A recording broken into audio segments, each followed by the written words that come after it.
నమస్తే, నేను Roja. Welcome to special debate. గల్లీ అయినా ఢిల్లీ అయినా ఒక్కటే అంశం హీటెక్కిస్తోంది. ఓట్ అన్ని పార్టీలను షేక్ చేస్తోంది. ఓట్ చోరీ అంటూ రాహుల్ గళమెత్తుతుంటే రాగాను టార్గెట్ చేశారు వైసీపీ అధినేత. రాహుల్ చంద్రబాబు మధ్య హాట్ లైన్ ఉందంటూ హాట్ కామెంట్స్ తో రాజకీయ ప్రకంపనలు సృష్టిస్తున్నారు. ఇంతకీ టీడీపీ కాంగ్రెస్ మధ్య చీకటి దోస్తీ నిజమేనా? ఆ ఇద్దరి మధ్య రేవంత్ రెడ్డి ఉన్నారా? జగన్మోహన్ రెడ్డి అసలు టార్గెట్ ఎవరు? చిన్నపాటి ఉప ఎన్నికల్లో ఎందుకు ఈ ఉల్లంఘనలు? రీపోలింగ్లోనూ దాడులు దౌర్జన్యాలు జరగడానికి కారణాలేంటి? డీఐజీ ప్రవీణ్ పచ్చచొక్కా వేసుకున్నారా? పాలకులే ప్రజాస్వామ్యాన్ని ఖూనీ చేశారా? నిజంగానే చంద్రబాబుకు ఇవే చివరి ఎన్నికల? ఓట్ సీక్రెట్స్ పై ఇవాల్టి స్పెషల్ డిబేట్.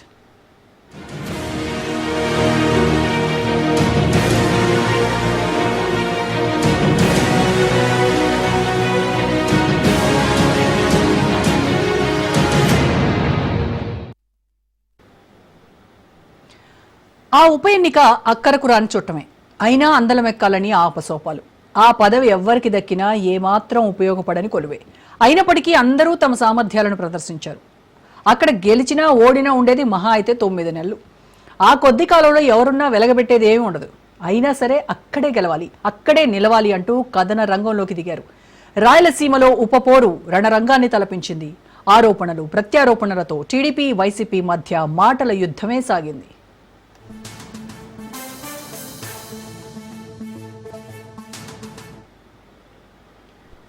మరోవైపు కాంగ్రెస్ అగ్రనేత రాహుల్ ను టార్గెట్ చేశారు వైసీపీ అధినేత జగన్. ఏపీలో ఓట్ చోరీ గురించి లోక్సభ ప్రతిపక్ష నేత రాహుల్ ఎందుకు మాట్లాడరని ఆయన ప్రశ్నించారు. చంద్రబాబుకు రాహుల్ గాంధీకి మధ్య హాట్ లైన్ నడుస్తోందని హాట్ కామెంట్స్ చేశారు జగన్మోహన్ రెడ్డి. వాళ్ళిద్దరి మధ్య రేవంత్ రెడ్డి మధ్యవర్తిత్వం వహిస్తున్నారని ఆయన ఆరోపించారు.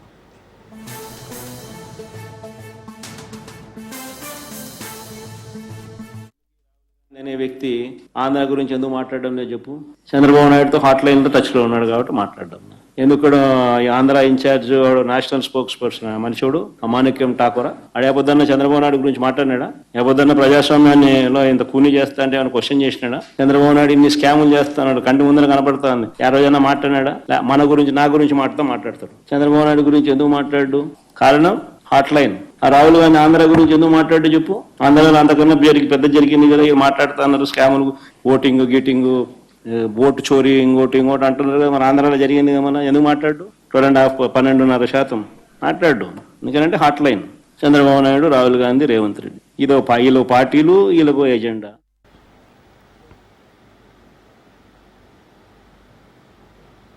ముఖ్యమంత్రి చంద్రబాబుకు ఇవే చివరి ఎన్నికలని జోస్యం చెప్పారు జగన్మోహన్ రెడ్డి. ప్రజాస్వామ్యాన్ని ఖూనీ చేయడంలో చంద్రబాబు దిట్టని ఆయన ఆగ్రహం వ్యక్తం చేశారు. ఏడాదిన్నర పాలనలోనే ఎంతో ప్రజా వ్యతిరేకతను కూటమి ప్రభుత్వం మూటగట్టుకుందన్నారు జగన్. మళ్లీ వచ్చేది వైసీపీ ప్రభుత్వమేనని, వ్యవస్థలోని ప్రతి ఒక్కరూ మర్చిపోవద్దని ఆయన హెచ్చరించారు. చంద్రబాబు నాయుడు గారికి గట్టిగా హితవు పలుకుతా ఉన్నా, మీరు చేస్తా ఉన్నది చాలా అంటే చాలా దౌర్భాగ్యమైన పని. తప్పుడు పునాదులు వేస్తా ఉన్నారు. ఇది రేపొద్దున వృక్షం అవుతుంది. మీరు చేసే ప్రతి పని మీకు చుట్టుకుంటుంది. మీరు గ్రామాలలో ఈ రోజు మీరు తీసుకొచ్చే ఈ కక్షలు, కార్పణ్యాలు, ఈ మాదిరిగా చేయడాలు, దుర్మార్గాలు, ఇవన్నీ కూడా రేపొద్దున మీకు చుట్టుకుంటాయి. ముఖ్యమంత్రిగా ఉన్నావు, నీ జీవితానికి బహుశా ఇది ఆఖరి ఎలక్షన్ కావచ్చు. రామకృష్ణ అని అనుకునే ఈ వయసులో కనీసం ఆ మాటలన్నా అనుకుంటే పుణ్యమన్నా వస్తుంది. ఈ మాదిరిగా చేస్తే నరకానికే పోతావు. ఇప్పటికైనా మార్పు తెచ్చుకో చంద్రబాబు అని హితవు పలుకుతా ఉన్నా. ఇక డీఐజీ కోయ ప్రవీణ్ పచ్చ చొక్కా వేసుకుని డ్యూటీ చేస్తున్నారని ఫైర్ అయ్యారు జగన్మోహన్ రెడ్డి. పులివెందుల, ఒంటిమిట్ట జడ్పీటీసీ ఉప ఎన్నికల్లో టీడీపీ గెలిచేందుకు డీఐజీ సాయం చేస్తున్నారని ఆయన ధ్వజమెత్తారు. పోలీసు వ్యవస్థ అధికార పార్టీతో కుమ్మక్కై ప్రజాస్వామ్యాన్ని ఖూనీ చేస్తోందని దుయ్యబట్టారు జగన్.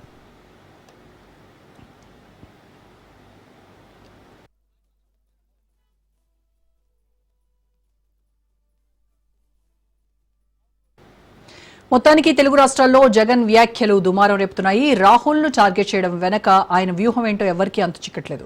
షర్మిలకు పీసీసీ చీఫ్ పదవి ఇవ్వటం వల్లే రాహుల్ గాంధీని జగన్ టార్గెట్ చేశారని కొందరు, చంద్రబాబు కూటమిలో ఉన్నా ఆయన కాంగ్రెస్ తో టచ్ లో ఉన్నారని మరికొందరు జోరుగా చర్చించుకుంటున్నారు. Telangana CM Revanth, AP CM Babu గురు శిష్యుల బంధం మరిన్ని అనుమానాలకు తెరలేపుతోంది.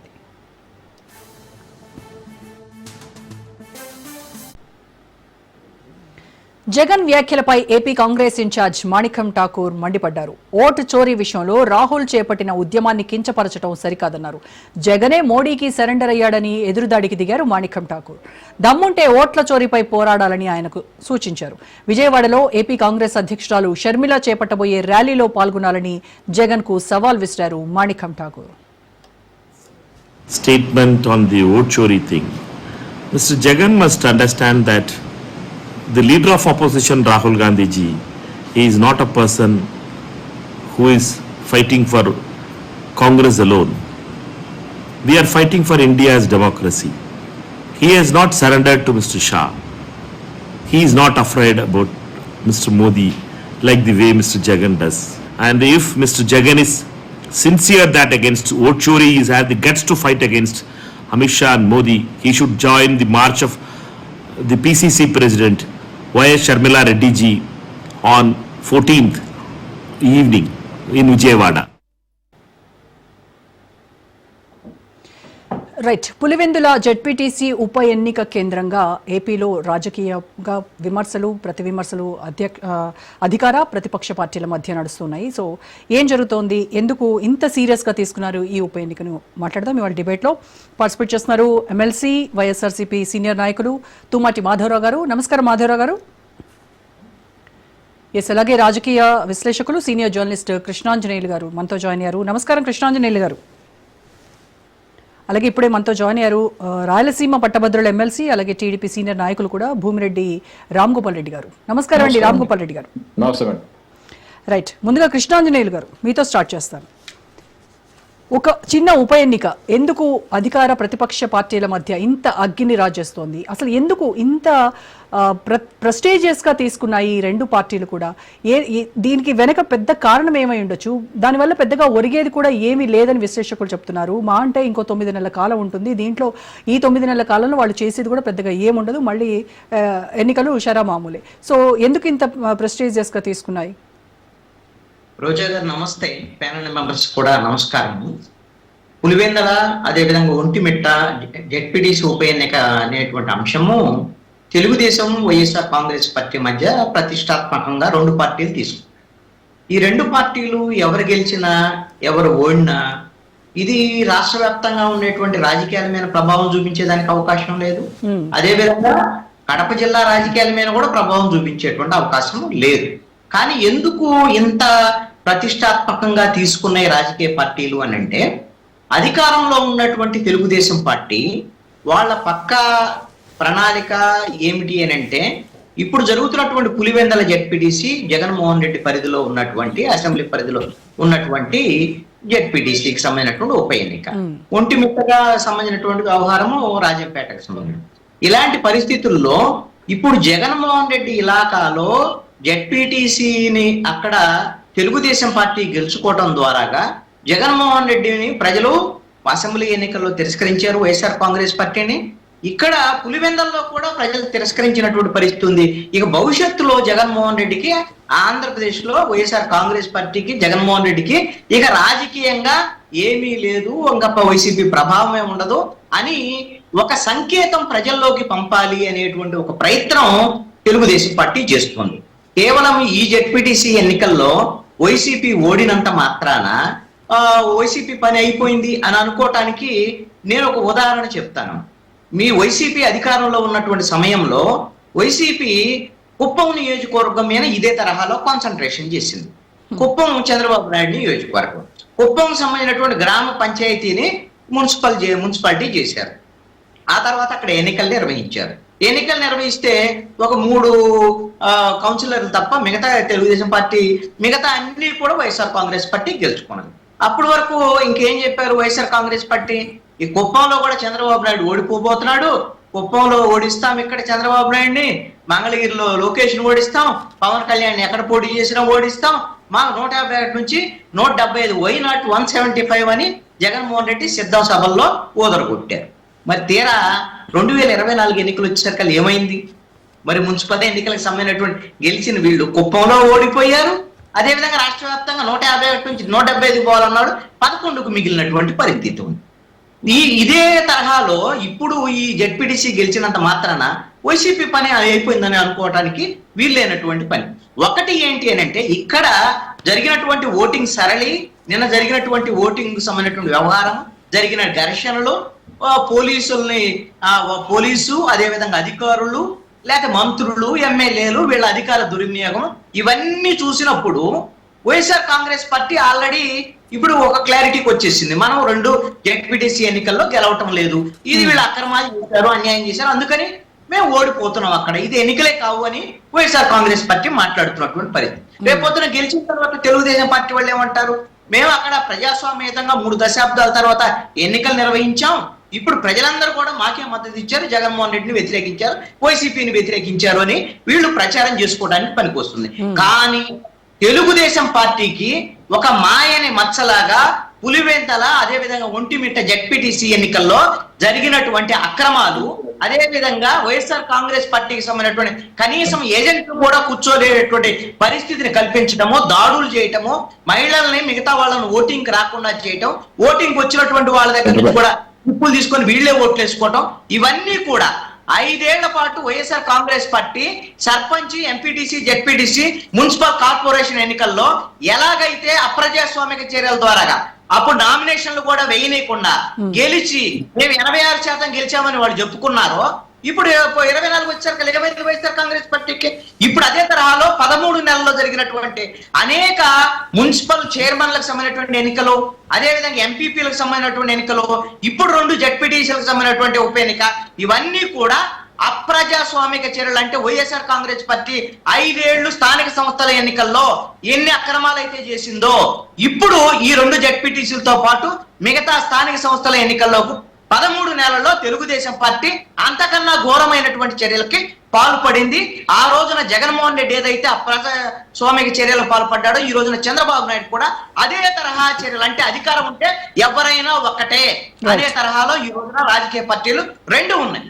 వీళ్ళిద్దరి యొక్క రాజకీయం కోసం రాష్ట్ర ప్రజలందరినీ కూడా అటెన్షన్, ఇదేదో ఆ 2 నియోజకవర్గాలకు సంబంధించినటువంటి అంశము ఈ రాష్ట్ర రాజకీయాన్ని మారుస్తా, లేదా ఈ రాష్ట్ర ముఖ్యమంత్రిని మారుస్తా, లేదంటే పులివెందల్లో జగన్మోహన్ రెడ్డి ఎమ్మెల్యేగా ఆయన దిగిపోయేటువంటి పరిస్థితి ఉంటుందా? ఏమీ కాదు. కానీ ఇలాంటి రాజకీయాల ద్వారాగా, ఈ అంశాల ద్వారాగా అధికారంలో ఉండేటువంటి తెలుగుదేశం పార్టీ కొంత డైవర్ట్ చేయడానికి జరుగుతున్నటువంటి పరిణామాలు, లేక ప్రభుత్వం మీద ఉండేటువంటి కొంత వ్యతిరేకతలో, ఇవన్నీ అంశాల మీద చర్చ జరగకుండా ఉండటం కోసం చేసినటువంటి ప్రక్రియగా మాత్రమే కనపడుతుంది తప్ప ఈ విధమైనటువంటి అప్రజాస్వామికమైన చర్యల్ని ఆ రోజున వైసీపీ చేసినా ఆంధ్రప్రదేశ్ ప్రజలు అంగీకరించలేదు. అందుకనే ఈ విధమైనటువంటి 2024లో తీర్పిచ్చారు. ఇప్పుడు తెలుగుదేశం చేసేటువంటి అప్రజాస్వామిక చర్యలను కూడా ప్రజలు ఎట్టి పరిస్థితుల్లో అంగీకరించేదానికి అవకాశం లేదు అనేటువంటిది మాత్రం స్పష్టం. Right, okay. రామ్గోపాల్ రెడ్డి గారు, పులివెందుల జెడ్పీటీసీ ఎన్నికల్లో బోగస్ ఓటింగ్ జరిగింది, అలాగే బూత్ క్యాప్చరింగ్ జరిగింది అని వైఎస్ఆర్సీపీ అధినేత జగన్మోహన్ రెడ్డి ఆరోపిస్తూ ఉన్నారు. అలాగే 7,000 మంది వ్యక్తుల్ని బయట నుంచి తీసుకొచ్చి ఓటింగ్ ఫాల్స్ ఓటింగ్ చేయించారు, బోగస్ ఓటింగ్ చేయించారు అని కూడా ప్రధానంగా విమర్శిస్తున్నారు. అండ్ అలాగే ఇప్పుడు జరిగినటువంటి ఈ ఎన్నికలు ఏవైతే ఉన్నాయో, ఇది టీడీపీ అప్రజాస్వామికంగా జరిపినటువంటి ఎన్నిక. ఇది టీడీపీకి ఖచ్చితంగా రాజకీయ చరిత్రలో ఇది ఒక మాయని మచ్చగా మిగిలిపోతుంది అన్నారు. ఎందుకు ఈ రకంగా, అంటే జగన్మోహన్ రెడ్డి చేస్తున్నటువంటి ఆరోపణలను, వాళ్ళు చూపించినటువంటి ఆధారాలు కావచ్చు, వీటిలో ఎంతవరకు వాస్తవం ఉంది అని అనుకుంటున్నారు? ఆరోపణలే ఎన్ని మొత్తం జగన్మోహన్ రెడ్డి గారు ఒక పలాయనవాదానికి తన పందాను మార్చుకొని రకాలుగా మాట్లాడుతున్నాడు. దీనికంటే ముందు పులివెందుల నియోజకవర్గంలో గతంలో ఏ విధంగా ఎన్నికలు జరిగినాయి, ఇప్పుడు ఏ విధంగా ఎన్నికలు జరిగినాయి, ప్రభుత్వ యంత్రాంగం ఎంత నిబద్ధతతో పనిచేసిందనే దానికి అనేక ఉదాహరణలు ఉన్నాయి. గతంలో మేము 1978 నుంచి 2025 ఎన్నికల వరకు అనేక సందర్భాల్లో వీరు కానీ, ఈయన తండ్రి కానీ, ఇలా కుటుంబ సభ్యులు, ఇలా అనుచరులు చేసే అరాచక అప్రజాస్వామిక ఎన్నికల రోజున అవలంబించే విధానాల పట్ల మేము అనేక గడపలు దొక్కాం, అనేక మంది అన్ని ఫోరాలను కూడా ఆశ్రయించడం జరిగింది. ఏ రోజు కూడా ఏ ఫోరం కూడా మాకు సహకరించిన సందర్భం లేదు. ఈ రోజు ఏదో చిన్న చిన్న సమస్యలు జరిగాయి, చిన్న చిన్న ఇన్సిడెంట్లు జరిగాయని చెప్పి వాళ్ళు ఫిర్యాదు చేసిన వెంటనే ఈ రోజు 2 పోలింగ్ బూతులలో రీపోలింగ్ రావడం జరిగింది. అంటే ప్రభుత్వ యంత్రాంగం నిబద్ధత కనపడతా ఉంది. మీకు చిన్న ఇబ్బంది చెప్తా. పులివెందుల జెడ్పీటీసీ పరిధిలో మాకు 30% కంటే బలం లేదని చెప్పి అవినాష్ రెడ్డి గారు కానీ లేకుంటే వాళ్ళ అన్న కానీ చాలా సందర్భాల్లో చెప్పడం జరిగింది. ఆ 30% ఓట్లను కూడా గతంలో మొన్న జరిగిన సార్వత్రిక ఎన్నికల్లో కానీ అంతకుముందు జరిగిన సార్వత్రిక ఎన్నికల్లో కానీ స్థానిక సంస్థల ఎన్నికల్లో కానీ ఏ రోజు కానీ మాకు ఓట్లు ఏనీలే. చిన్న ఎగ్జాంపుల్ చెప్తా. మీ గ్రామాల్లో రాగిమానపల్లి అని చెప్పేసి ఆ గ్రామంలో మొన్న ఎన్నికల్లో 664 ఓట్లు వైఎస్ఆర్సీపీకి వస్తే మాకు వేసిన ఓట్లు 99. నల్లపురెడ్డిపల్లి ఒక పోలింగ్ బూత్ లో 430 ఓట్లు వాళ్ళు వేసుకున్నారు, 58 మాత్రం మాకేశారు. మోట్నూతలపల్లిలో 716 ఓట్లు వాళ్ళకి వేసుకొని 55 మాత్రం మాకేసినారు.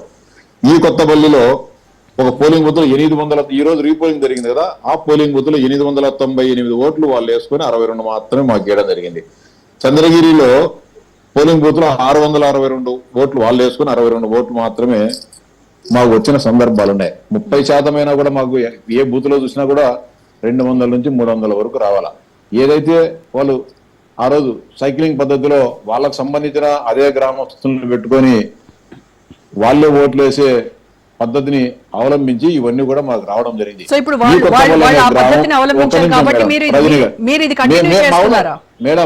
మేడం 70% బలం, 70% కార్యకర్తలు అంటే ఒక 100 మంది, ఒక 2 రాజకీయ పార్టీలకు సంబంధించిన బలం ఉంటే 70 మంది వాళ్ళకు ఉన్నారు. మాకు 20-25 మంది ఉన్నారు. ఓటర్లు వేరు. మేము ఎర్రబెల్లి కొత్తపల్లి అనే గ్రామం అనేక సందర్భాల్లో సర్పంచ్ గెలిచాము, ఎంపీటీసీలో కానీ గెలిచాము. ఎందుకనంటే తక్కువ ఓట్లు వస్తాయి. కనీసం 40% అన్న మాకు ఓటు రావాల్సిన పరిస్థితి ఉండాలి కదా. మొత్తం గతంలో అనేక సందర్భాల్లో వాళ్ళు ఏ పద్ధతులు అవలంబించారో ఈ రోజు కూడా బ్యాలెట్ పేపరు, పోలింగ్ ఈ బ్యాలెట్ బాక్సులు ఇవన్నీ కూడా మా చేతికి, ఆ స్వస్తిక్ గుర్తు మా చేతికి ఇవ్వలేదు. ఈ యంత్రాంగం కట్టుదిట్టమైన చర్యలు తీసుకుందనే ఒక బాధతో, అక్కస్తో జగన్మోహన్ రెడ్డి గారు ఈ రోజు మాట్లాడుతున్నారు. అనేక సందర్భాలు అంటే 78 అవసరంలే, నా ఎన్నికే చెప్తాను మీకు ఎగ్జాంపుల్ ఏం అవసరంలే. నేను పోటీ చేస్తే ఇదే నియోజకవర్గంలో, మా నియోజకవర్గంలోని లింగాల మండలంలో ఉదయం 10 గంటలకే పోయి 250 ఓట్లను, మిగిలిన 250 ఓట్లు రిగ్గింగ్ చేసుకున్నారు. వాస్తవమో కాదో వైకాపా నాయకులు చెప్పాలా. ప్లస్ ఎన్నికలు అయిపోయిన తర్వాత నేను మెజార్టీలో వచ్చే పరిస్థితి ఉంటే అర్ధరాత్రి పూట వాళ్ళ గుండాలందరినీ తాపి లోపలికి పంపించేసి పోలీసుల సహాయ సహకారాలతో కౌంటింగ్ ని డిస్టర్బ్ చేసి లోపల మా వాళ్ళపైన దాడులు చేసినారు. సరే దానికని బరాయించినాం, దానికని మేము పండ్ల బీగునా మేమేమి ఇళ్ళ మాదిరి భయపడి బయటికి రాలే, మమ్మల్ని కొడుతున్నారని చెప్పి. మార్చి 6 గంటలకు ఓటింగ్ ప్రక్రియ పూర్తయి 8 గంటల కల్లా నాకు డిక్లరేషన్ ఫారం ఇస్తామంటే ఇదే జగన్మోహన్ రెడ్డి గారు కలెక్టర్ నాగలక్ష్మి గారి పైన, జాయింట్ కలెక్టర్ కేతన్ గారి పైన విపరీతమైన ఒత్తిడి తీసుకొని వచ్చేసి నాకు డిక్లరేషన్ ఇవ్వకుండా ఏదో విధంగా మళ్ళీ ఎన్నికలను రద్దు చేయాలనో, ఎన్నికల వల్ల రీకౌంటింగ్ చేయాలో రకరకాల పద్ధతులు చేసినారు. ఆఖరికి మేము కేంద్ర ఎన్నికల సంఘం దృష్టికి తీసుకుని మేము కూడా వాళ్ళు జోక్యం చేసుకున్న తర్వాత మరుసటి రోజు ఉదయం నేను గెలిచిన 12 గంటల తర్వాత డిక్లరేషన్ ఫారం ఇవ్వడం జరిగింది. అదొకటి. అనంతపురం జిల్లాను అదే సందర్భంలో స్థానిక సంస్థలకు సంబంధించిన ఎమ్మెల్సీ ఎన్నికలు జరిగాయి. యాడికి గ్రామానికి సంబంధించిన రంగనాయుడు అనే వ్యక్తులు ఎమ్మెల్సీ అభ్యర్థిగా పోటీ చేయడానికి వస్తే యాడికి నుంచి అనంతపురంకు రావాలంటే 1.5 అవర్ పడుతుంది. అక్కడి నుంచి సినిమాల్లో మాదిరి అతన్ని వేటాడుతూ వచ్చేసి అనంతపురం జిల్లా పరిషత్ ఇది కలెక్టరేట్ దగ్గరికి వచ్చేది అతను పట్టుకొని కిడ్నాప్ చేసుకుని తీసుకోవడం జరిగింది. మా కడప జిల్లాలో కూడా రామసుబ్బారెడ్డి గారికి స్థానిక సంస్థల ఎమ్మెల్సీ టికెట్ ఇస్తే మా పార్టీ తరఫున సరే మేము గెలుస్తామా లేదనేది కాకుండా పోటీ పెడితే వాళ్ళందరితో అతనికి మా పార్టీ అభ్యర్థికి ప్రతిపాదించినారో వాళ్ళు కిడ్నాప్ చేసి రిజిస్టర్డ్ కౌన్సిల్ కి సంబంధించిన ఒక పెద్ద చట్టసభలకు సంబంధించిన దాంట్లోనే అనైతిక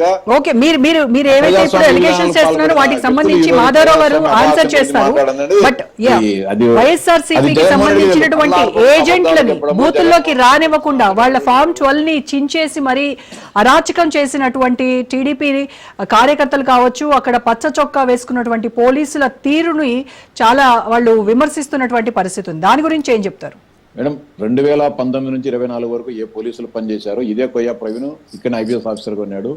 ఇప్పుడుండే ఎవరైతే కానిస్టేబుల్ కానీ, ఎస్ఐలు కానీ, సీఏలు కానీ, డిఎస్పీలు కానీ, ఎస్పీలు కానీ అందరూ కూడా వాళ్ళ ప్రభుత్వంలో కానీ పనిచేయడం జరిగింది. వాళ్ళ ప్రభుత్వంలో ఇట్నే బ్లూ సొక్కాలు వేసుకొని పనిచేసినారనే ఫీలింగ్ జగన్మోహన్ రెడ్డి గారు దాన్ని ఒప్పుకుంటే మేము నేను ఒప్పుకుంటాం. మీ దాంట్లో ఏమైనా మీ కండువాలు వేసుకొని, మీ డ్రెస్సులు వేసుకొని, మీ పార్టీ డ్రెస్సులు వేసుకొని పని చేసినారా? మీరు ఆ రోజు ఏం పని చేశారు? కాంతిరాణ టాటా కానీ, పిఎస్ఆర్ ఆంజనేయులు గారు కానీ, సునీల్ కానీ, లేకుంటే కనుక కొల్లి రఘురామరెడ్డి గారు కానీ వీళ్ళు ఏం పని చేశారు ఆ రోజు? ఎంత దారుణంగా ప్రవర్తించారు. ఆర్డర్లు వేస్తే నిమిషాలలో పట్టుకొని వచ్చేసి ఏదో కేసు పెట్టి ఈ రాష్ట్రంలో దొరకపోతే ఇతర రాష్ట్రాలకు కానీ పట్టుకొని వచ్చి రామ్ గోపాల్ రెడ్డి గారు అది చేసిన ప్రెసెంట్ ఎన్నిక గురించి సందర్భాలు మాట్లాడదామంటే మీరు గతంలో వైఎస్ఆర్సీపీ చేసినటువంటి మేడం, పనుల గురించి గతంలో చెప్తున్నారు. ఏదో మేము నేను ఈ రోజు నిన్న గతంలో జరిగినటువంటి ఏం ఉప ఎన్నిక మాట్లాడతా? ఏదైతే ఉందో అది నిన్న ప్రజాస్వామ్యయుతంగా నిన్న న్యాయబద్ధంగా జరిగిన- జరిగినటువంటి ఉప ఎన్నిక కాదా? 100% న్యాయబద్ధంగానే ప్రజాస్వామ్యబద్ధంగానే జరిగింది. ఎన్నికలున్న తర్వాత కొన్ని చెదురుమురు సంఘటనలు జరిగితే హింసాత్మక సంఘటనలు జరిగిన సందర్భాలు కానీ మనం చూసాము. ప్రజల మధ్య ఆవేశాలు, కార్యకర్తల మధ్య ఆవేశాలు ఉంటాయి కాబట్టి మాట పోలింగ్ ప్రక్రియ జరిగేటప్పుడు జరుగుతాయి. ఆ ప్రక్రియ సందర్భంగా మా వారికి వాళ్ళ గొడవ చెందిన సందర్భంగా కొంత ఇర్రెగ్యులారిటీ జరిగినాయని ఎన్నికల సంఘం గమనించినందునే ఎన్నికల సంఘం ప్రధానాధికారి ఎవరు నీలం సాహ్ని గారు, జగన్మోహన్ రెడ్డి గారు ముఖ్యమంత్రిగా ఉన్న సమయంలో ఆయన దగ్గర ప్రధాన కార్యదర్శిగా పనిచేయడం జరిగింది. ఆమె రిటైర్మెంట్ అయిన తర్వాత ఆమె పనితీరుకు మెచ్చి, ఈయనకు సహకరించిన తీరుకు మెచ్చి జగన్మోహన్ రెడ్డి గారు ఆమెకు ఎన్నికల ప్రధానాధికారిగా ఉద్యోగం ఇవ్వడం జరిగింది. ఆమె ఆధ్వర్యంలోనే కదా తెలుగుదేశం పార్టీ అపాయింట్మెంట్ చేసిన అధికారి అయితే మీరు అపాయింట్ చేశారు కాబట్టి మీ చెప్పు చేతుల్లో పనిచేస్తారు అనొచ్చు. ఆమె మీకు అనుకూలమైన అధికారి. అయితే రామ్ గోపాల్ రెడ్డి గారు జగన్మోహన్ రెడ్డి మాట్లాడుతూ కొన్ని ఆధారాలు చూపించారు, కొన్ని ఇమేజెస్ చూపిస్తూ ఎవరైతే ఫేక్ ఓటింగ్ వేస్తున్నారో అక్కడ వాళ్ళ వెనకాల ఉన్నటువంటి కలెక్టర్ చెరుకూరు శ్రీధర్ ఎవరైతే ఉన్నారో ఆయన కూడా అక్కడ ఉన్నటువంటి ఆ ఫోటోని మీరు కూడా చూస్తుంటారు కదా. సో దాని గురించి లేకుంటే రిటర్నింగ్ అధికారులు నీది ఏ ఊరు వచ్చినావు నీ ఫోటో చూరు.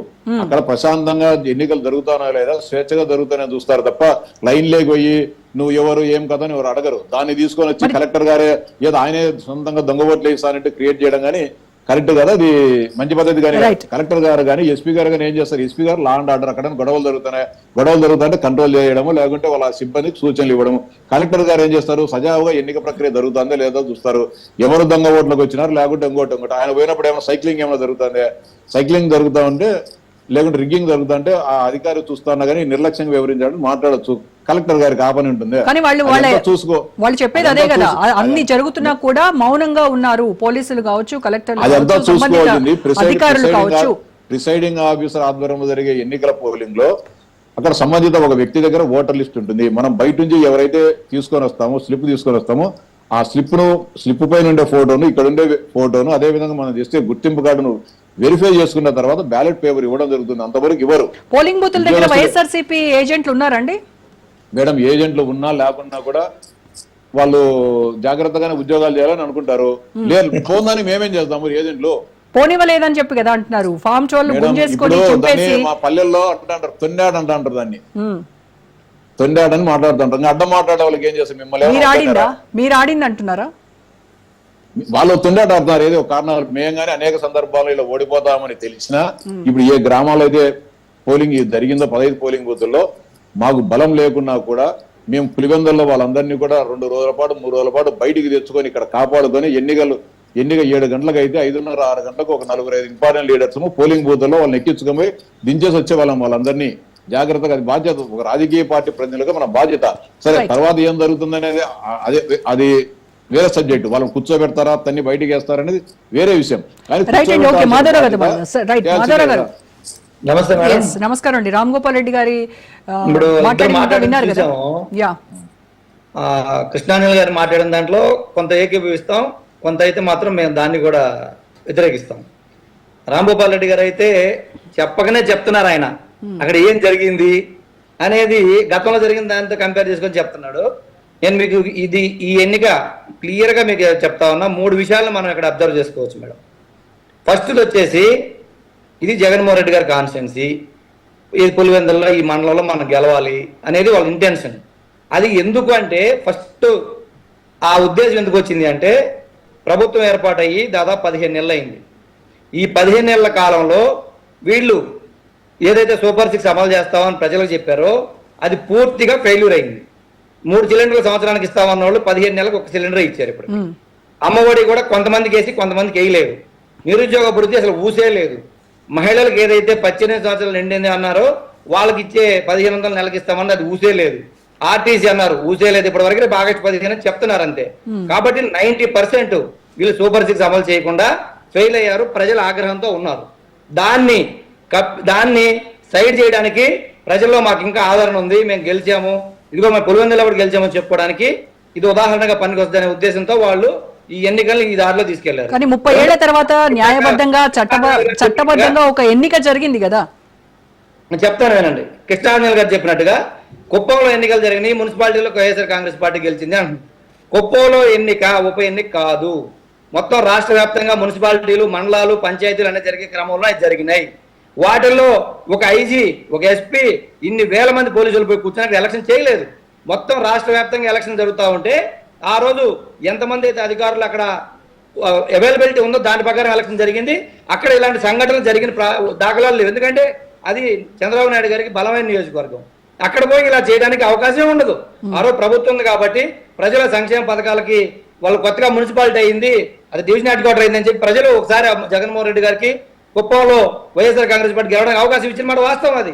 కానీ ఈ రోజు పులివెందులో జరిగిన ఈ రెండు ఏదైతే పులివెందుల ఈ ఏదైతే ఒంటిమిట్ట ఏదైతే అన్నా మీరు మాట్లాడిన చెప్పి మేము విన్నాం, మీరు విన్న తర్వాత మీరు ఏదైనా చెప్పండి.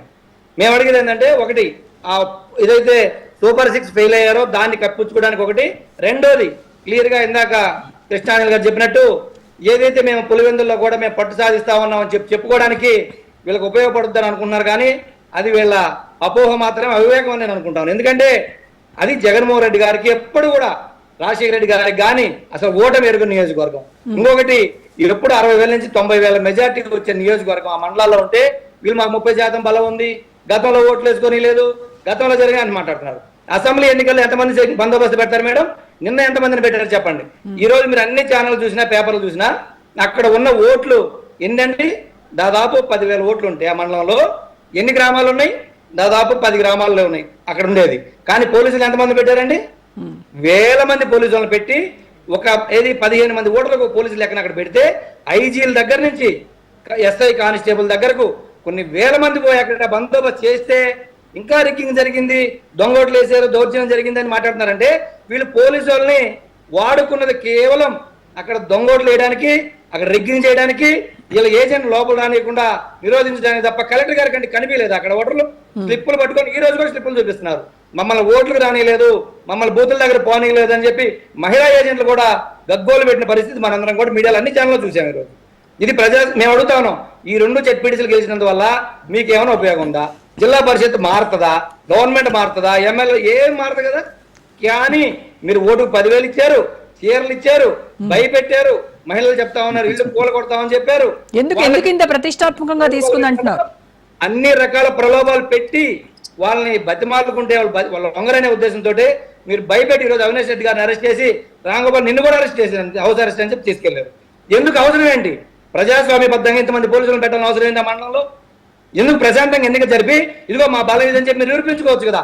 30% ఉందా, 10% ఉందా, 50% ఉందా అనేది మీరు ప్రజాస్వామ్యబద్ధంగా ఎలక్షన్ జరిపించి.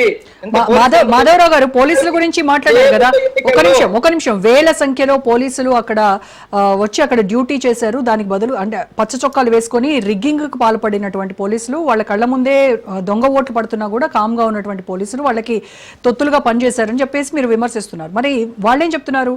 ఇదే పోలీసులు, ఇదే వ్యవస్థ మీరు పరిపాలించినప్పుడు కూడా ఇదే పోలీసులు అదే అక్కడ పనిచేస్తూ ఉన్నారు కదా, మరి అప్పుడు జరిగింది కూడా ఇదేనా?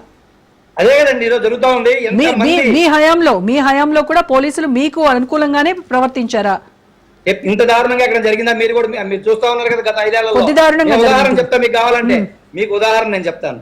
ఇదే అన్న రాంభూపాల్ రెడ్డి అన్న ఎలక్షన్ కి మేము ఇదే పందా కొనసాగించాలనుకుంటే తూర్పు పశ్చిమ రాయలసీమ గ్రాడ్యుయేట్ ఎమ్మెల్సీ జరిగేదా?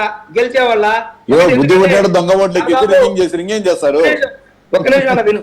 దాదాపు రాయలసీమ కలిపి ఎంతమంది ఎమ్మెల్యేలు మా వాళ్ళు ఉన్నారో ఓన్లీ రాయలసీమ మొత్తం కలిపి ఉన్న ఎమ్మెల్యేలు 4 టీడీపీ పార్టీ తరఫున, మిగతా ఎమ్మెల్యే మొత్తం మా పార్టీ వాళ్ళు ఉంటే వీళ్ళు చేసిన పని మేము చేయాలనుకుంటే అసలు 2 ఎమ్మెల్సీలు గెలిచేవాళ్ళ.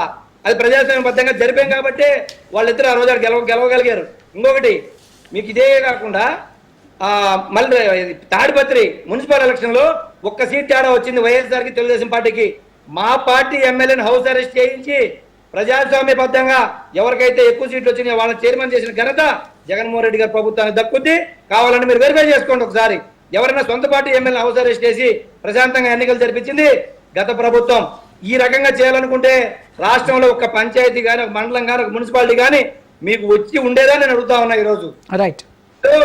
ఆలోచించండి, గతంలో ఎంతో ప్రజాస్వామ్యబద్ధంగా స్టేట్ మొత్తం ఉన్న పోలీస్ డిపార్ట్మెంట్ వాడుకుంటే ఈ రోజు ఎంటైర్ రాయలసీమ పోలీస్ మొత్తాన్ని 2 జెడ్పీటీసీ ఎలక్షన్లు మీరు వాడుకున్నారు అంటే మీకు పులివెందులు అంటే ఎంత భయం ఉందో, ఈ రోజు వైఎస్ఆర్ కాంగ్రెస్ పార్టీ ఎలక్షన్ అంటే ఎంత భయం ఉందనేది ఈ రోజు మొత్తం రాష్ట్రమే కాదు నేషనల్ మీడియా దేశం మొత్తం కూడా ఒక 2 జెడ్పీటీసీ ఎలక్షన్లకి తెలుగుదేశం పార్టీ ఇంత దారుణంగా ప్రవర్తించాల్సిన అవసరం ఉందా అని ఒక్కసారి కళ్ళు తెరిచి చూసే పరిస్థితి దేశం అంతా ఉంది. ఇదే కాకుండా ఈ ఎలక్షన్స్ ని రద్దు చేయాలని చెప్పేసి మీరు డిమాండ్ చేస్తున్నారు కదా, మరి ఇన్ కేసు రాష్ట్ర ప్రభుత్వం కానీ ఎస్సీసీ కానీ దీన్ని కన్సిడర్ చేయకపోతే పబ్లిక్ గా ఏజెంట్లు కొట్టి బయటికి నెట్టారు, మహిళా ఏజెంట్ లోపల రానిలేదు, ఓటర్ల స్లిప్పులు వాళ్ళ చేతుల్లో ఈ రోజు కూడా ఉన్నాయి, వాళ్ళ లోపల రానిలేదు, ఇల్లు కూలగొడతామని బెదిరించారు, కర్రలు పట్టుకొని పోలింగ్ బూతులు కాడికి పోకుండా వాళ్ళు పల్లె కూడా ఈ రోజు ఉందని చెప్పి మీడియాలో కనిపిస్తా ఉంది ఈ రోజు అందరికి. అదే కాకుండా ఇంకొక విషయం, ఇందా జగన్మోహన్ రెడ్డి గారు మాట్లాడిన దాని మీద అది మీరు అడుగుతా ఉన్నారు, ఏది రాహుల్ గాంధీ గురించి జగన్మోహన్ రెడ్డి గారు ఎందుకు మాట్లాడుతా ఉన్నారు.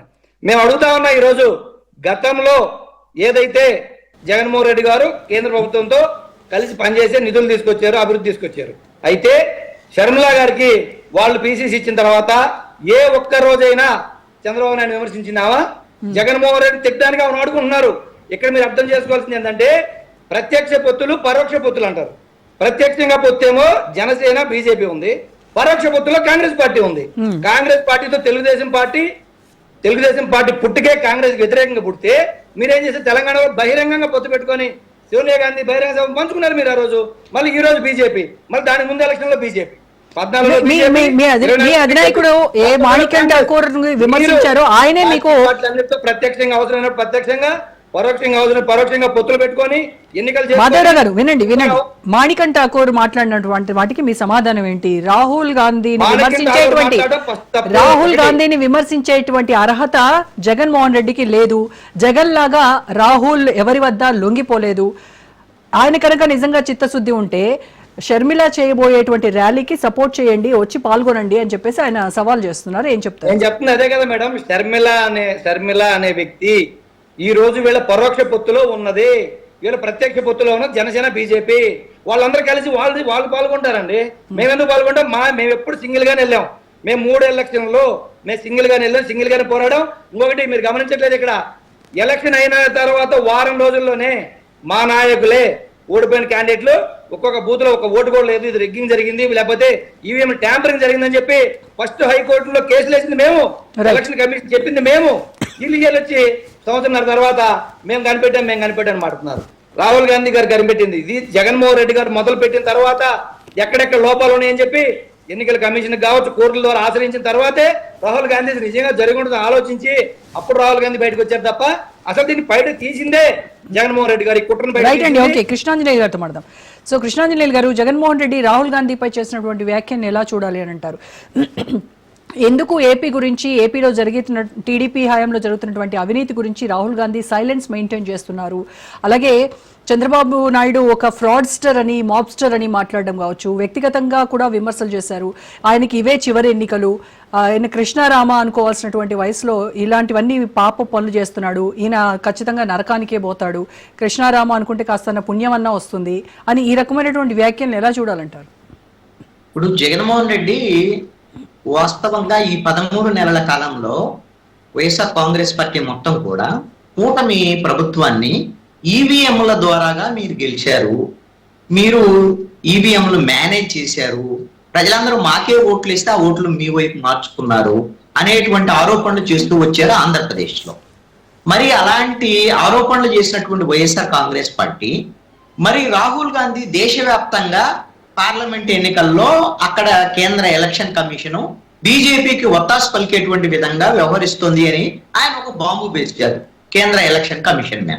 మరి ఈ నేపథ్యంలో వాస్తవంగా అయితే ఆంధ్రప్రదేశ్ లో ఈ కూటమి ప్రభుత్వానికి వ్యతిరేకంగా వైఎస్ఆర్ కాంగ్రెస్ పార్టీ మాట్లాడిన అంశం ఇదే, అక్కడ కూడా రాహుల్ గాంధీ మాట్లాడినటువంటి అంశం ఇదే. వాస్తవంగా వీళ్ళిద్దరికి సారూప్యత ఈ అంశంలో ఉండాలి. కానీ ఎందుకు మరి జగన్మోహన్ రెడ్డి రాహుల్ గాంధీని సపోర్ట్ చేయలేదు, ఎందుకు విమర్శించారు అని అంటే ఆయన ఒక అబ్జెక్షన్ చేశారు జగన్మోహన్ రెడ్డి. అదేమిటి అని అంటే రాహుల్ గాంధీ దేశవ్యాప్తంగా ఈవీఎంలు ఓట్ చోరీకి సంబంధించినటువంటి అంశాలు మాట్లాడాడు, కానీ ఆంధ్రప్రదేశ్ విషయాన్ని ఎందుకు మాట్లాడలేదు? దురుద్దేశపూర్వకంగా అంటే ఆంధ్రప్రదేశ్ ని మాట్లాడితే వాళ్ళ అంటే తెలుగుదేశం పార్టీతో కాంగ్రెస్ పార్టీ ఇక్కడ అంటగా అవుతుంది కాబట్టి అందుకనే మాట్లాడటం లేదు అనేటువంటి కామెంట్స్ జగన్మోహన్ రెడ్డి చేశారు. మరి వాస్తవంగా అయితే జగన్మోహన్ రెడ్డికి ప్రత్యర్థి ఎవరు? తెలుగుదేశం పార్టీ. మరి మిగతా వాళ్ళతో కలిసి ప్రయత్నం చేసి ఈ తెలుగుదేశం పార్టీతో ఆంధ్రప్రదేశ్ లో బీజేపీ కూడా, కేంద్రంలో అధికారంలో ఉన్న బీజేపీ కూడా ఇక్కడ కూటమిలో ఉంది. మరి ఇప్పుడు కాంగ్రెస్ తో వెళ్ళటానికి జగన్మోహన్ రెడ్డికి ఉన్నటువంటి అభ్యంతరం ఏంటంటే, గతంలో కాంగ్రెస్ తో కూడా వెళ్ళాడు జగన్మోహన్ రెడ్డి, వెళ్ళకుండా ఏం లేడు. కాంగ్రెస్ కు వ్యతిరేకంగానే ఒక వైఎస్ఆర్ కాంగ్రెస్ పార్టీ పుట్టింది, కాదనటం లేదు. కానీ రాష్ట్రపతి ఎన్నికల్లో ప్రణబ్ ముఖర్జీ కాంగ్రెస్ పార్టీ నిలబెట్టినటువంటి సందర్భంలో ప్రణబ్ ముఖర్జీకి ఆ రోజున వైఎస్ఆర్ కాంగ్రెస్ పార్టీ అనుకూలంగా ఓటేసింది రాష్ట్రపతి ఎన్నికల్లో. కాంగ్రెస్ పార్టీకి ఏం పూర్తిగా దూరంగా ఉన్నటువంటి పరిస్థితి ఏం లేదు.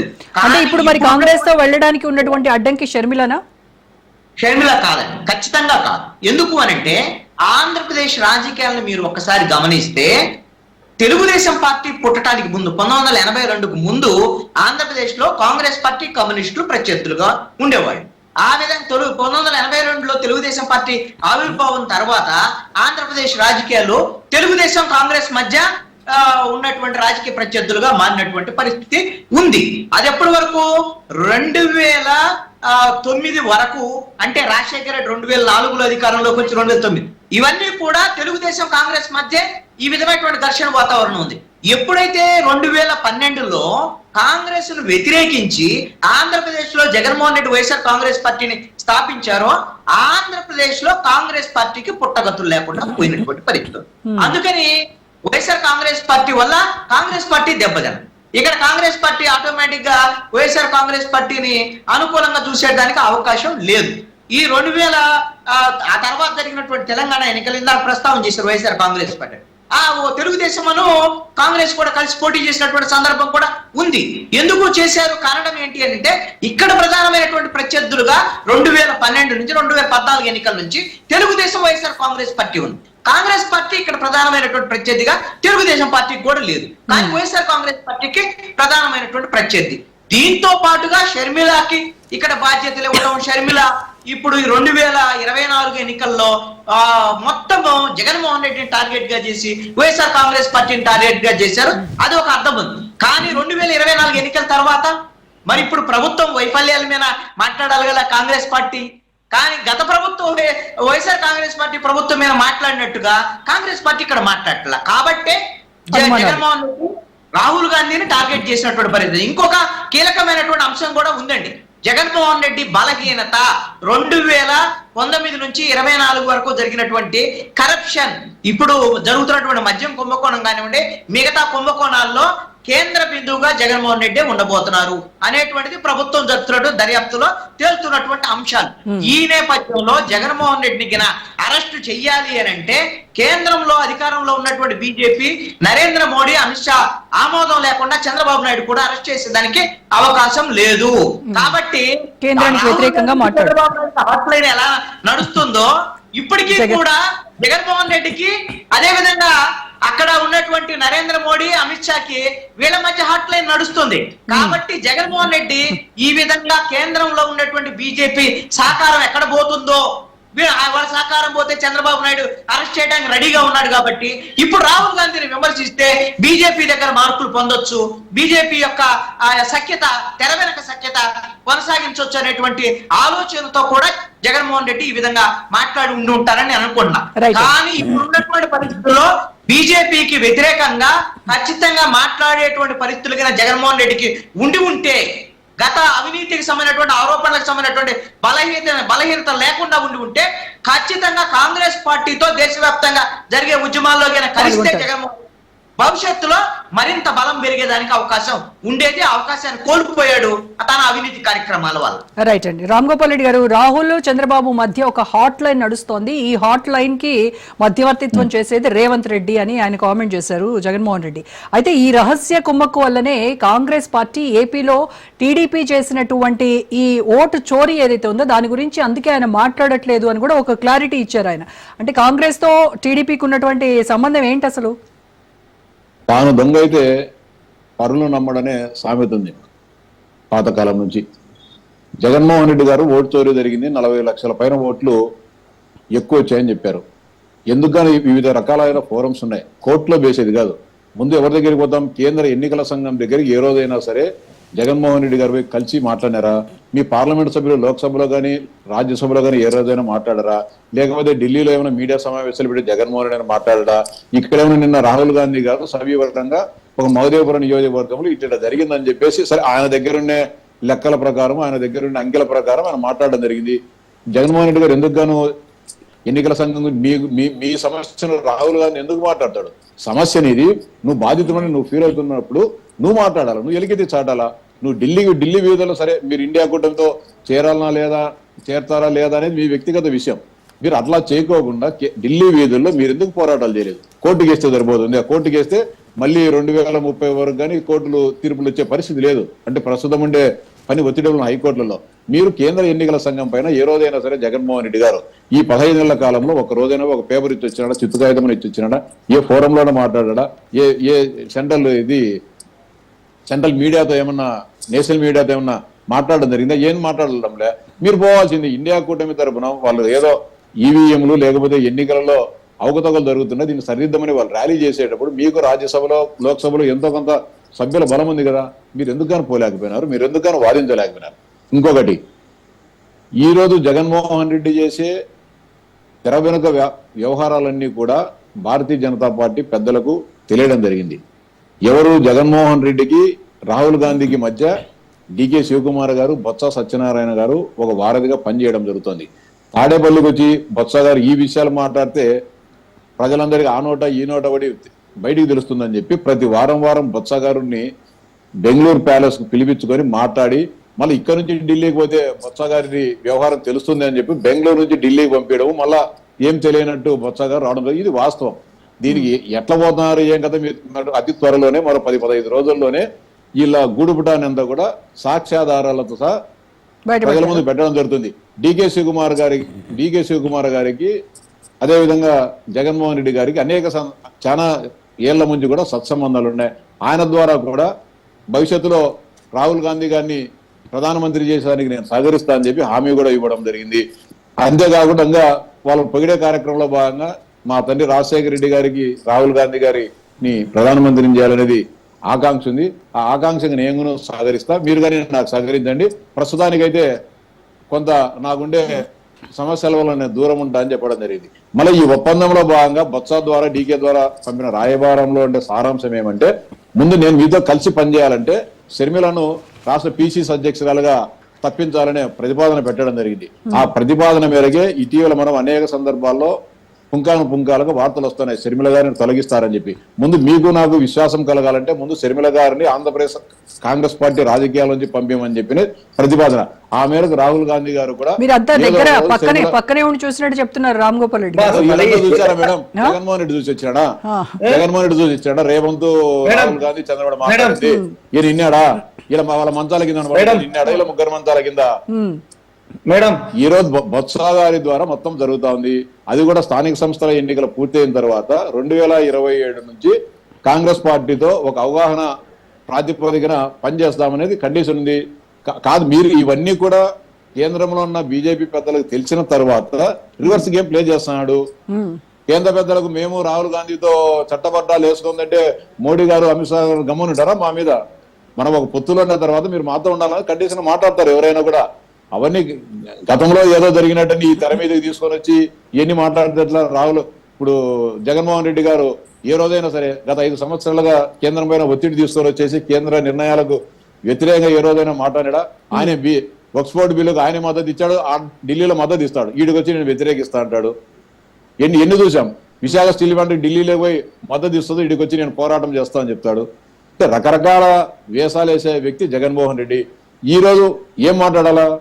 ఈ రోజు మాట్లాడింది పులివెందుల ఒంటిమిట జెడ్పీటీసీలు. సడన్ గా ఎందుకు దాన్ని డైవర్ట్ చేసి వచ్చింది? కావాల్సిన ఉద్దేశపూర్వకంగానే ఇందాక రామాంజలి గారు చెప్పారు అని కాంగ్రెస్ పార్టీతో శత్రుత్వం ఉన్నట్టు నటిస్తేనే బీజేపీ పెద్దలు ఏమన్నా ఉంటారేమని చెప్పి రామాంజలి అంటారు. అలాంటి పరిస్థితి కేంద్రంలో అయితే ఉండదు. నిజంగా ఈయన తప్పు చేసినట్లు సిట్ విచారణలో తేలితే ఖచ్చితంగా ఈయనకు చట్ట ప్రకారంగా ఏదైతే శిక్ష పడాల్సి వస్తుంది, చట్టపరమైన చర్యలు తీసుకుని అరెస్ట్ చేయాల్సి ఉందో అవన్నీ జరుగుతాయి. దాంట్లో మోడీ గారు, అమిత్ షా గారు ఇలాంటి అవినీతి పని ఆదరించి దగ్గర తీసుకునే పరిస్థితి అయితే ఉండదని చెప్పి నా బలమైన బలంగా నేను నమ్ముతానా. ఖచ్చితంగా షర్మిలాను తొలగింపు, మరికొద్ది రోజుల్లో షర్మిలాను తొలగింపు ద్వారా కాంగ్రెస్ పార్టీ జగన్మోహన్ రెడ్డి బంధం బలపడుతోందనేది వాస్తవం. అతి త్వరలోనే బంధానికి సంబంధించిన సాక్ష్యాధారాలు కూడా ప్రజల ముందు ఉంచుతాం. Madam super. పార్టీలో చేర్చుకుంటారా మేడం మేడం మేడం చెప్పండి చెప్పండి మాధవరావు గారు. మేడం ఇప్పుడు రామ్ గోపాల్ రెడ్డి గారు చెప్పినట్టుగా ఆయనకు అంతా రాత్రి ఏమైనా కల వచ్చిందో, ఎలక్షన్ ట్రేడ్ అయిపోయిన తర్వాత ఇవన్నీ మాట్లాడుతున్నాడు అనిపిస్తా ఉంది. నేను క్లియర్ గా ఒక విషయం చెప్తా ఉన్నా, మాకు ఆత్మలతో మాట్లాడే అలవాటు లేదు, అవకాశం లేదు. ఆత్మలతో మాట్లాడే అవకాశం నేను క్లియర్ గా ఎక్స్ప్లెనేషన్ ఇస్తాను. జగన్మోహన్ రెడ్డి గారి వైఖరి గురించి ఈ రాష్ట్రంలో, ఈ దేశంలో ఎవరిని అడిగినా చెప్తారు. ఆయన ఒప్పందాలు చేసుకునే మనిషా, లొంగిపోయే మనిషా, ఎదురొడ్డి పోరాడే మనిషి అనేది దేశంలో ప్రతి ఒక్క పార్టీకి మరి ఎదురొడ్డి పోరాడే వ్యక్తిత్వం ఉన్న మనిషి అయితే ఇండియా కూటమి తరపున ఎందుకు మరి ఢిల్లీ వీధుల్లో పోరాటం చేయట్లేదు? ఏపీలో ఓట్ల చౌర్యం జరిగిందని చెప్తున్నారు కదా. కలిసింది మేం కాదు, సోనియా గాంధీతో ఎదురు పోరాడి 18 నెలలు జైల్లో ఉండొచ్చింది ఇష్టపడ్డాడు. కానీ మళ్ళీ కాంప్రమైజ్ రెండోది ఇప్పుడు బీజేపీతో పొత్తు పెట్టుకుంది మీరే, బీజేపీ వాళ్ళు నానా తిట్లు తిట్టింది మీరే 18, 19 దాకా. మళ్ళీ బయటకు వచ్చి పోటీ చేసింది మీరే, పవన్ కళ్యాణ్ తిట్టుకుంది మీరే. మళ్ళీ 24కి వచ్చేటప్పటికి ముగ్గురు కలిసింది మీరే. మేము ఎవరితో కలవలేదు, మేము ఎవరిని తిట్టలేదు. మాది ఒక లైన్, మాది పేదల ప్రభుత్వం, మేము పేదల పక్షానే పోరాడతాం ఈ పార్టీ అని చెప్పి జగన్మోహన్ రెడ్డి గారు పార్టీ పెట్టుకోవడం, ఈ రాష్ట్రంలో ఉన్న సంక్షేమ కార్యక్రమాలు అభివృద్ధికి అన్ని చేసుకుంటే ముందుకెళ్తాడు తప్ప ఈ రోజు మరి మీది ఒక లైన్ అయినప్పుడు ఒక హాట్ లైన్ గురించి మాట్లాడారు ఇప్పుడు రామ్ గోపాల్ రెడ్డి గారు. ఒక నిమిషం మాధవరావు గారు, మీరు ఒక సెపరేట్ లైన్ అంటున్నారు, కానీ డికే శివకుమార్ తో జగన్మోహన్ రెడ్డికి హాట్ లైన్ నడుస్తోంది. ఒక్క నిమిషం వినండి మాధవరావు గారు. కాంగ్రెస్ వ్యతిరేకించట్లేదు, అది కేంద్ర ప్రభుత్వం, జాతీయ పార్టీలు, మా ప్రాంతీయ పార్టీలు. మీది ప్రాంతీయ పార్టీ, మీరు మాతో ఫైట్ చేయండి. అంతేగాని మీరు ఒక సంఖ్యలో బీజేపీని, ఇంకో సంఖ్యలో కాంగ్రెస్ ని పెట్టుకొని తిరుగుతామంటే ఇది ప్రజలకి గమనిస్తా ఉన్నారు. ఈ రాహుల్ గాంధీతో ఎప్పటికీ జగన్మోహన్ రెడ్డి గారు కలవడమో లేకపోతే షర్మిలా అని ఇవన్నీ మీరు మాట్లాడేయండి. చూసారా ఈ రోజు జగన్మోహన్ రెడ్డి చెప్పాను భవిష్యత్తులో ఎప్పటికైనా రాహుల్ గాంధీ చెప్పాల్సింది కప్పి పెట్టుకోవడానికి మీరు డైవర్షన్ పాలిటిక్స్ చేస్తున్నారు తప్ప మేం కాదు.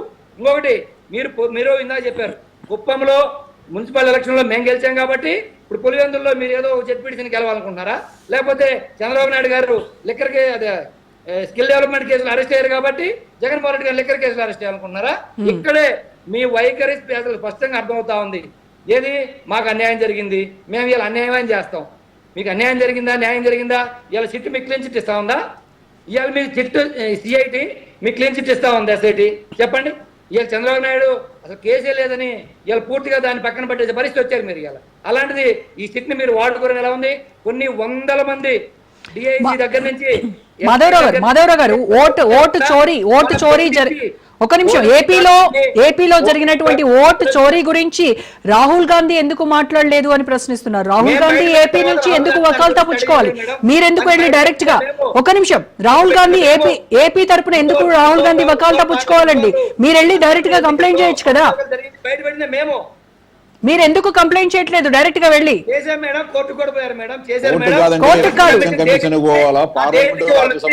లోక్సభ రాజ్యాలు ఎందుకు మాట్లాడడం లేదు?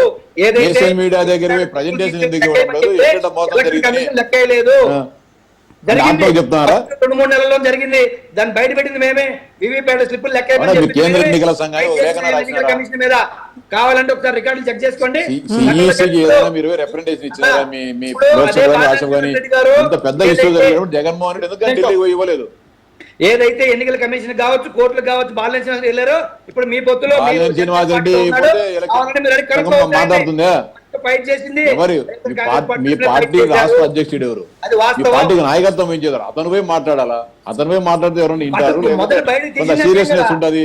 బాలినేని శ్రీనివాస్ రెడ్డి లేకుంటే మా పార్టీ తరఫున నేను కేంద్ర ఎన్నికల సంఘం దగ్గర పోతే వింటారా? మాలో ఎవరన్నా మాకు అన్యాయం జరిగిందని చెప్పి బయట పెట్టింది మేమే కదా, మా పార్టీ తరఫున. అన్యాయం జరిగి బయట పెట్టారు కదా, ఏం పోరాటం చేస్తున్నారు? ఏ పోరాటం చేసినారు? ఎన్నికల సంఘం దగ్గర జగన్ రెడ్డి ఎందుకు పోలేకుండా? వాస్తవాలు మొత్తం మేము బయటకు చెప్పాము. లోక్సభ రాష్ట్రం ఎందుకని మాట్లాడలేకున్నాడు?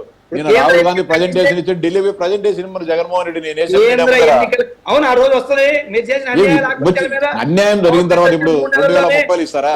మేము పోయి ధర్నా చేసి మీరు చేసే రౌడీజాలు మడ్డలు అన్ని కూడా ఢిల్లీలో వేదిక మీద జంతర్ మంతర్ దగ్గర ఇదేందుకు చెప్పలేదు? చూపించాము. Jantar Mantar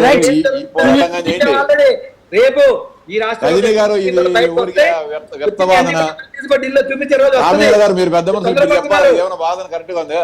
right, okay, final గా కృష్ణాంజనేయులు గారు మీరుంటారు ఒక నిమిషం మాధవరావు గారు, కృష్ణాంజనేయులు గారు ఫాలో అవుతుంటారు. ఢిల్లీకి పోయినప్పుడు రిప్రజెంటేషన్ ఇచ్చారు సార్ జగన్మోహన్ రెడ్డి ఒక్క నిమిషం మాధవరావు గారు, దయచేసి ఆగండి, మనకి టైం లేదు. ఒక్క నిమిషం కృష్ణాంజనేయులు గారితో ఒకసారి మాట్లాడండి. ఎస్, కృష్ణాంజనేయులు గారు మాట్లాడండి. రోజా గారు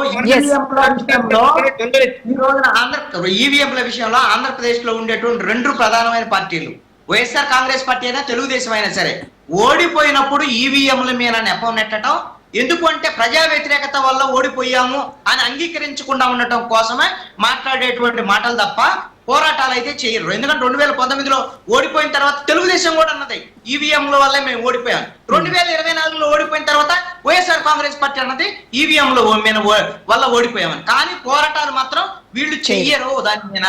ఇప్పుడు పోరాటాలు చేసినటువంటి కాంగ్రెస్ తో అప్పుడు తెలుగుదేశం కలవలేదు, అప్పుడు కూడా పోరాటాలు చేసింది కాంగ్రెస్. అప్పుడు 16 పార్టీలు ఈవీఎంలకు వ్యతిరేకంగా కాంగ్రెస్ వీళ్ళందరూ ప్రయత్నం చేశారు. అప్పుడు తెలుగుదేశం కలవలేదు, ఇప్పుడు వైఎస్ఆర్ కాంగ్రెస్ పార్టీ కలవట్లేదు. వీళ్ళు ఓడిపోవటానికి ప్రజా వ్యతిరేకత అని అంగీకరించకుండా ఈ విధమైనటువంటి అపవాదుని ఈవీఎంల మేరకే నెడుతున్నారు. అది మాత్రమే తప్ప వైఎస్ఆర్ కాంగ్రెస్ పార్టీ పోరాటాల్లోకి వెళ్ళదు. అలాగే కాంగ్రెస్ పార్టీతో కలిసిన జగన్మోహన్ రెడ్డి అరెస్ట్ అవుతాడు. Right, thank you so much Krishnanjaneyulu గారు, మాధవరావు గారు థ్యాంక్ యూ అండి, రామ్ గోపాల్ రెడ్డి గారు థ్యాంక్ యూ సో మచ్. ఇది ఇవాల్టి special debate. Stay tune to Raj news.